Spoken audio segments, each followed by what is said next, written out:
అమ్మఒడి పథకం అమలు తీరుపై విమర్శలు చేసిన ఏపీ పీసీసీ చీఫ్ షర్మిలకు మాజీ మంత్రి పేర్ని నాని కౌంటర్ ఇచ్చారు. ఇంకో మారు అమ్మఒడి అనే పథకం ఆయన ముఖ్యమంత్రి కాకముందు అమ్మఒడి పథకం కింద మేము ప్రతి బిడ్డకు 15,000 ఇస్తాము అని ఆ రోజు వాగ్దానం చేశారు.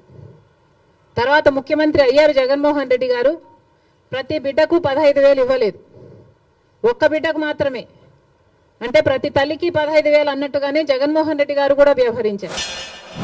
ముగ్గురు అంటే నలుగురికి వ్యతిరేకంగా రాజకీయాలు చేసేటువంటి పార్టీలో ఉన్నటువంటి షర్మిల గారు అనే ఆవిడ భారతీయ జనతా పార్టీ కలిసి ఉన్న ప్రభుత్వాన్ని వెనకేసుకొస్తూ ఒక ప్రతిపక్షంలో ఉన్నటువంటి పార్టీని గురించి అంటే డిఫెండ్ చేస్తూ భారతీయ జనతా పార్టీ ప్రభుత్వాన్ని డిఫెండ్ చేస్తూ అధికారంలో లేనటువంటి ప్రతిపక్షంలో ఉన్నటువంటి ఒక రాజకీయ పార్టీని విమర్శించే స్థితిలో ఉందంటే ఆవిడ ఎవరి కోసం ఎందుకోసం రాజకీయాలు చేస్తుంది? వైఎస్ఆర్ కాంగ్రెస్ పార్టీ మీరు మోసం చేశారా అని మేము మాట్లాడితే మాకు సమాధానం చెప్పాల్సింది ఎవరు? కూటమిలో ముగ్గురు ఎవడో ఒకటి సమాధానం చెప్పాలి.